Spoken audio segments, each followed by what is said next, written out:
we'd like to sincerely thank our Patreon supporters. Hey, what's going on, everybody?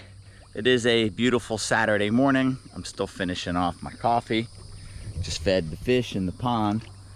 The water is at an all-time low, but you see the pond still has plenty of depth. I think I said originally that one of the neighbors said your pond is really deep, and it is really deep because right now it's a little cloudy. We had a couple just light rains that put a bunch of dust and whatnot into the water, and but before that it was really clear tannin, you know, that brown color water, almost like some weekly made tea, and you couldn't see the bottom out there. So it's quite deep. In fact, you could see the koi fish disappear into the depths and you just absolutely couldn't see them. But we had Kagan and I had processed one of the turkeys this week, and she made a brine. She had a recipe for a brine. We brined it for 2 days, and my parents and a couple friends and stuff came over last night. She's working on some of the enclosures right now, handling the albinos, and you know, I might as well, while we're in here, we talk about like the future plans of some of the animals in here. One, you know, we've mentioned the vision of the albinos, and the first group from the first clutch, oh, they're soaking outside. They're getting quite large. I think there's still 5 more from that group. Yep. And you know, showing them on the camera isn't necessarily going to show them well, but there's one on the bottom stretching across the waterland tub. Some of the other ones here. I mean, I think we need to separate. You can put it back. You don't want to show how big they are? No, I mean, we could see that one stretched across is big. Okay, so there's Kagan showing one in her hand, even though I'm putting my shadow across. Yeah, they're getting big. Still nice and calm, but what we need to do is separate that group out a little more. I'm gonna help her get the lid back on. So I think it's time to move the demerles outside. That'll be a future video. To move her outside, we do have 2 more of these cages on the side of the house. This female Cuban iguana needs to move into one of the big enclosures out back, and that's what we're going to focus on in this video. Is we're going to move the female Cuban iguana. Did we name her yet? No, we did not. Maybe by the end of this video we'll have a name for her. But it's time to move the demerles outside. The female is still quite small, so I want to make sure to add a couple more wood strips to the doors, and I'll show you, and obviously I'll show you that again in that video, that if you had a small monitor in here, this gap here, I have the wood strip along there to seal it, and I'm not sure if I have it on the bottom, so we're just going to add that just to seal it up a little bit further for her. And then I want more of the monitors out of the garage. That female black dragon will move out. The male sulfur, we're gonna move out. So we're gonna start shuffling stuff around. And the original plan for these cages was to put a divider in it so we could have babies on either side. And I think that's where we're gonna move the albinos to single them out, just to single animals. And because they're getting powerful enough with a strong enough bite that I don't want them eating on top of each other, because I don't want any mistake bites. Their bites would be significantly stronger at this size. So what we need to do in the back for this Cuban rock iguana is to empty that other 4x4x6 with all the feeding tubs, and we'll be right back. Okay, I had to pause because one of Kagan's dogs, Zelda, was outside of the fence. We have the gate open because we have a guest coming in just a couple minutes, and she found her way outside the gate. While I was talking to the camera, I saw her from the corner of my eye. But here's the female. And I mean, she does fine. That log is almost straight up and down that she has to climb up. So she gets up to her shelf. She's burying under that log. But she deserves a proper hide box, a bigger enclosure. And I know, I mean, we're just a couple videos back, that the original plan... Stressful. Oh, the baby's okay? Yeah, it's always stressful when that dog is stubborn. She's a wanderer. Yeah, she wanders. And there's so many little creatures to follow and just lead her off away from us. But we were gonna move them into the monitor enclosures as we finished them. But now we've changed gears and we just want to get past all the concrete work. So, I mean, I don't mind showing you this because we're actually not filming this in a video. But what was I doing that day? Oh, the day I met with my attorney, Kagan said, I'll just work in row 4. And while I was at the attorney, she got most of this done, scratched the dirt and prepped the floor in there's only 2 enclosures done at the front. She scratched all of this floor and I finished up just the middle section with the tractor and then the shovel. That's the amount of dirt that we moved. It's a pretty significant, probably like a half truckload or a third of a truckload of dirt was moved. We want to get the chickens moved into a cage and build their coop and stuff for them. But we need to get the plumbing. We need to raise the plumbing past the wall. And I don't want to have fresh plumbing in the ground that's not compacted yet and then drive the tractor over back and forth. So I would rather, because I don't need to bury this deep. Once we get to the yard here and we're gonna span where the tractor will drive regularly, that PVC pipe's gonna go deeper. So then it won't be a problem. Like at that point, it needs to be 2 foot deep. But over here, up against the enclosure, it can be 6 inches down. We know it's right up against the enclosure. So we had the male Cuban in here. But what we're thinking is to move the rhinos to this enclosure, since they are together, all in one enclosure, and then move the male Cuban into here and set up this one for the female Cuban. So if I empty this cage, she can move the rhinos over, the male Cuban over.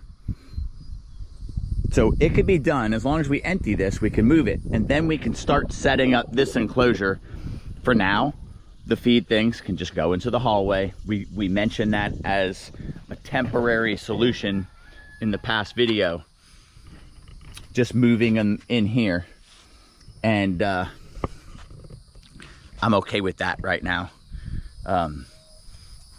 And frankly, I'm more concerned about some of the water monitor pairings right now than putting the iguanas into the monitor enclosures yet. And really, for the socialization and you handling them, they've been very, very happy in these enclosures. They actually have. So, I mean, what are we at right now? About a week? About a week, Yeah, it's a week ago tomorrow. All right, so 1 week, they are eating great. They're using their shelving. They've been, the male rhino, is he looking to see if I have a banana? What is he eyeballing? He is eyeballing my shoes or something. But they've been super happy in here. I don't see where the female is at. She's hiding. She might still be sleeping. Yeah, in her box. sleeping in. It was a big night last night. They've been doing really good. And at this size, I don't see any reason to move them up yet. More secure? Yeah, I mean, why not get them in something more secure than this? But because that female Cuban, I would see her as special needs, even though she doesn't see herself as that. I would like softer ramps, plywood ramps. You know, that's not necessarily my style, but I want them to be as soft as possible. I don't want her to be stressed, and what I don't want is for her to fall from 5 feet up down to the ground because I didn't have the branch wide enough or something and she lost grip. I'd rather just, why not make everything wide enough so there's no problems. You make a friend? I did make a friend. These guys, they get everywhere, don't they? Little bug eaters. We need them. So we're gonna get started moving all those bins, and we'll obviously film it as we shuffle the animals around. So now we've moved the bins into the hallway. I mean, honestly, I hate them in the hallway, but they're rodent proof in there, and we'll figure out a better solution. You know, it's only a couple weeks away from finishing where the chickens are, and then it can go up into that front play area for the monitors. Again, they're trying to use the YouTube channel for evidence in court. It is the play area. We all know this. We have the enclosure empty. I need to, watch for the wasp, Pete. I don't know where it went. He's over by the feed bins. By the feed bins, okay. Well, maybe he's got a nest there, but I have that little block with the 2 screws that I need to screw on right there. We need some substrate, and the air plants, you know, obviously the palm fronds, those are easy to get. When we pulled the air plants last time, we kept some extras over here. So Kagan is gonna be able to break off some extras. We just kind of shoved them in the boot of this palm. So we'll have some of those to use. So that was pretty smart of us. And we'll get started on this. And then I got to figure out how to get that shelving best for her. I wish that I would have put his shelving in this corner and hers on this corner, so there could have been a little bit more of them sunbathing close to each other but separated. Yeah, we're gonna have to find out where this wasp's nest is because he's not happy. Might have to bring some spray out here. Okay, I scavenged some mulch for some cages that have been empty for quite a while. So I got a good, I'd say 3 inches of mulch across the bottom. And I say empty for quite a while. They've been empty and sitting on the side of the house, and there hasn't been another animal messing on it for quite a while. Instead of running out, I mean, I think half of it is actually new mulch and the back half is stuff I'm reusing. You don't typically want to put a new monitor or a new animal on top of mulch that another one's been pooping on, because then you could transfer parasites. The monitors that were on that back mulch were captive raised monitors, young ones. So I'm not worried about them having anything that I'm introducing. And there hasn't been anything on that mulch for about 3 months. So if I was just transferring that it had just pooped on last week, then maybe I'd be a little bit more concerned. But that's been sitting, probably no different than the leaf litter that's sitting out there and nothing's been on for a while. So we've got that in there. And now to do the shelving up here, I had to rip a 2x4 in half to make 2x2s to run along there. I have both of those ripped in the back of the golf cart. I'm picking up branches as I drive around the property. So I'll be able to measure and screw these guys on. Should fit tightly right inside there. I'll screw those suckers on, and the white pine shelving, I cut one at 22 inches and the other one at 30, and that should leave me some sort of like a 1/2 inch gap or so in the shelving. So should leave air to dry between the shelves once I screw them in. So I'm gonna get those 2x2s screwed in, and then the shelving. And then I gotta figure out how to make it more accessible for this monitor to walk up to that next shelf at a smooth angle. So it's gonna look a little more sterile than the other enclosure, but that's what we're gonna have to do for a 3-legged iguana. Make it just a little bit more accessible for her. So I'm gonna get these 2x2 screwed in, and then we'll figure up the ramps for her. Okay, I have those 2x2 supports in, and that shelving is in with that space, just about finger size. So that'll stay dry. It's nice, like the lower shelf in this enclosure is nice. Kagan is already zip tying up some of the palm fronds for the partial shade on the roof. There's still plenty. You can see we got 50% sun. There's some sun on that shelf, and that'll change throughout the day. But I need to put shelving where she can climb from there to there somewhat easy, as well as up to the first shelf. So I just got to figure out, kind of do the math, what's going to be the easiest for her. If it's a shelf out here for her to go up there, I don't know. One of the shelves has to be a little bit further out to do wider shelves. So I'm gonna kind of mess around with some boards and figure that out and show it to you once it's done. Okay, now I have the wood in there, and I was leaning towards the 1x6 rough cut corral boards and putting some traction on it. But Kagan, she pushed me back towards doing more of the big diameter natural boards. And those are really, really wide for her to go up to the second shelf. And then from the second shelf, we created 2 boards that are together that she can get up. And really the angle that she has in the other enclosure is quite steep, and she seems to navigate it really well. So we're gonna watch and see. It might be cool to do one of those little nets or something like that up there for her as well, to get into the high sun there. We'll see how she does, but that actually would be kind of cool. But I think we just need to do the hide box and her water tub. Oh, and of course, while I was inside the enclosure screwing the logs up, or the wood up, I found the wasp nest in there, and it was tucked away in a little corner, and they had me cornered in there.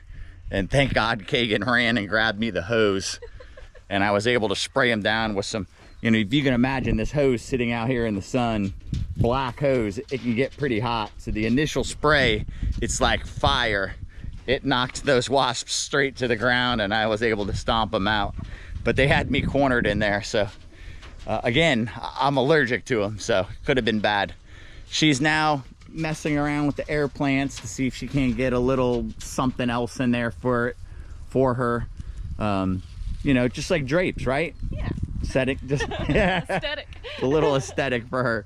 So I'm gonna get working on that hide box, and then I imagine Kagan will transfer or track down that last water tray that matches the other ones, and we're gonna get her moved over here. We'll show you as soon as it's done, and then we'll get to walk her over here. And we're back. Kagan is up on the ladder. We decided that the shade was enough for these guys when they were on the other side, but she decided to put another branch. Maybe it's even thinned out as it browned a little bit. It has a little. So she's already moved them. So the pair of rhino iguanas, if I can do this without knocking her off her ladder. So the rhino iguanas are over here. And you said he moved really nice. That she was a little more difficult. She was a little spooked. She was a little spooked, but it was a little bit much for her. Oh, he's very curious. He's like, what are you doing? You got a banana? Do you have a banana? So curious about what we're doing here. So we moved them, and she moved the male Cuban rock iguana, which Kagan is leaning towards Angus for the name. Where is Angus? He's already been moved in here. And he's already hiding. I think he's already in the hide box. And so, yes, he is. He is in the hide box. He's head bobbing at you guys.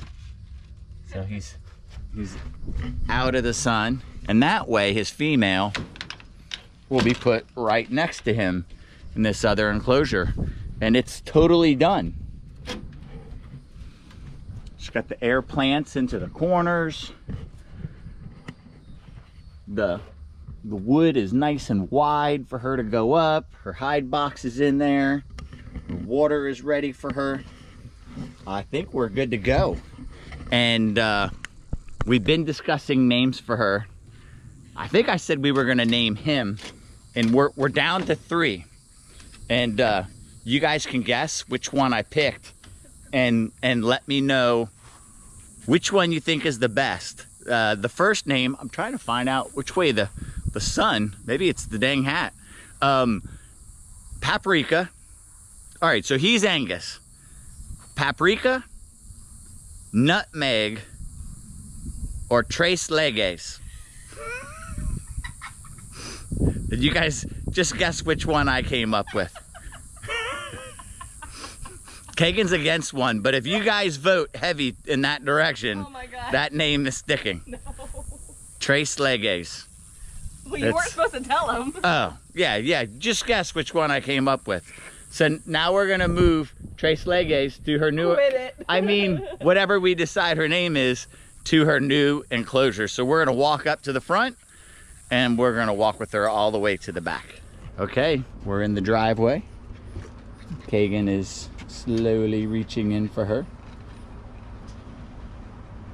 And she has been very, very calm. But that is a long, hot walk to her new enclosure. So hopefully she stays nice and calm, right? She's just walking on Kagan's shoulder.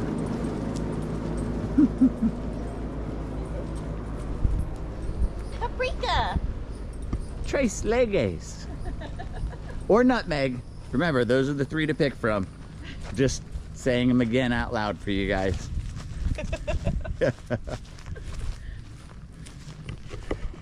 So I mentioned, I'm not sure. Did I mention the dinner party last night? I think I did. Briefly. So we had a couple friends and my parents over for dinner, and Adam and Shannon were the 2 of them. And I mentioned in a past video that they're getting their quail back. So well, I gotta stay with Kagan. We'll finish this up in a second. That was me getting sidetracked. It's what I do. My mind's all over the place. Oh, much bigger enclosure. I hope she's Where's your arm? she's happy here. All right. Oh, I know she's gonna be happy. Way more space. That's what she deserves. Better shelving. You got it, girl? Oh, look at the red on her eyes. It's Yeah, so beautiful. The Cuban iguana's eyes are amazing. What's really cool about this pair is that I'm very used to Cuban iguanas having a lot of blue on their faces and everything, but this pair is actually really pink. I don't know if it's picking up on camera or not, just how pink she is on her belly and under her neck, but they've got a lot of pink on them, All right, let's see. and the male is the same way. Hopefully we made it good and wide enough. She's gonna get much higher, which has gotta be good for her. And it's probably good that she's going into an enclosure that another lizard wasn't. She's all about tasting it. Yeah, she is. How does that taste? She's eyeballing her enclosure. She's really checking it out. So cool. That was the male iguana, the male rhino jumped off his shelf. She's also got that really beautiful yellow line down her back too. all that color, and I think she's in shed. Yeah, he did say they were in shed. Well, I guess we'll know in due time what are their brighter colors and duller colors. She will have that sulfur water monitor, the female, who's not that large, is on the other side of the screen. So we're gonna have to watch that and see how that is, and if we need to obstruct their view by sliding something in between. Even if it's just a bunch of palm fronds to obstruct their view, we can do that quite easily. We could put a half dozen palm fronds in between those enclosures, and that would give them that privacy there.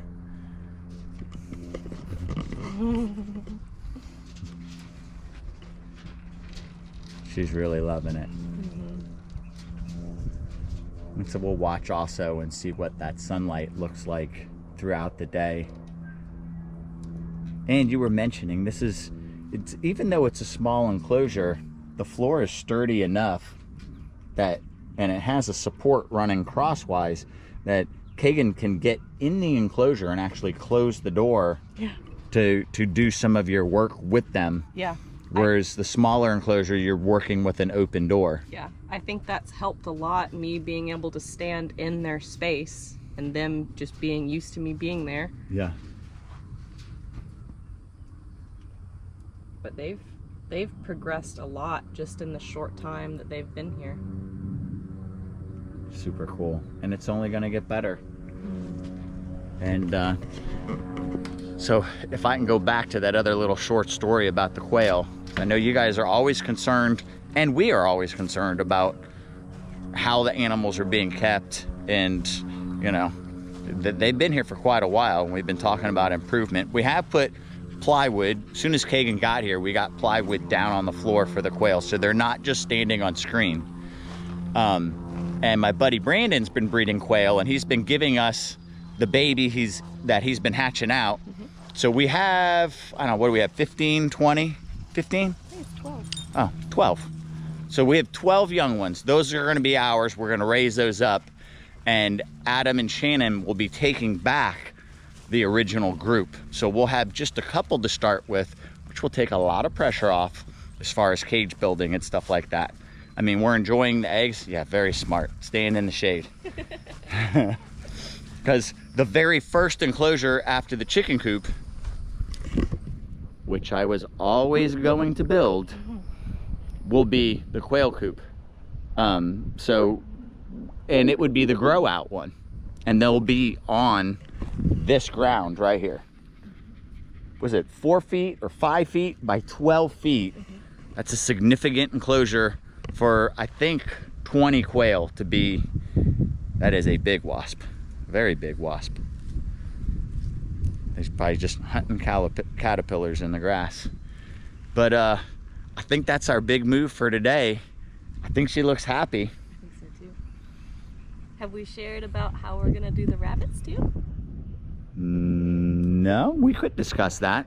So, well, whose YouTube channel have you been watching? Because we watched a bunch of different videos. But there was one specific guy that we really liked his setup. I can't remember, but it was videos on colony keeping rabbits and keeping them more naturally on the ground. So getting them out of the cages completely and then giving them a setup where they're able to tunnel a little bit, dig in the dirt. So is one male and three females in 96 square feet.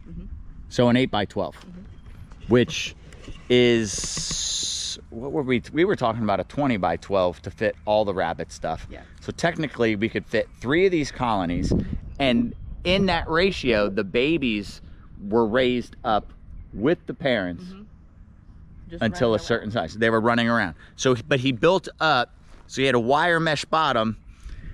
So we probably will dig down in the earth about a foot. Well, he didn't do it too deep, because one thing he did say was he experimented with the depth, and then he noticed that if he gave them too much room to create burrows, that the burrows would collapse on the babies over time. Yeah. So what he ended up doing was taking some of that piping, like the corrugated piping, and burying that. That way they still had burrows that they could go into, and that way it was like a little bit more natural for them. Yes. And then But if we dug down a foot, then we'd be able to bury all that stuff, and that's what they would then choose as their burrows. Or we would build it at ground level and then build the ground up a foot and then put those tunnels, basically lay those tunnels on the ground and then fill the dirt over them. So put a foot of substrate over the screen that they can't dig out from.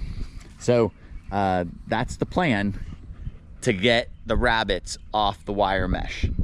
But as soon as we get the chickens out of there, now we're down to 1 turkey. As soon as we get the chickens out of there, the rabbits will have a lot more run of that room and have some, I mean, I can't say grazing time because the chickens have decimated the grass in there. Completely. So it's not so much grazing, but we can put some like Timothy hay down and stuff like that and let them hop around and graze off the hay and stuff like that. But that's it for this one, guys. We've got some roofing to do on row 4, and it's nice and cool out. What'd you say it was? 94 degrees. Oh, it's 94 right now. So it is cooling off, because I think it was 96 or 97 earlier. So we're gonna get up on a ladder in that hot sun and put some of those supports in there. But that's it for this one, guys. Until next time. Thanks for watching, everyone. Please don't forget to like, comment, share, subscribe, and ring the notification bell. See you soon.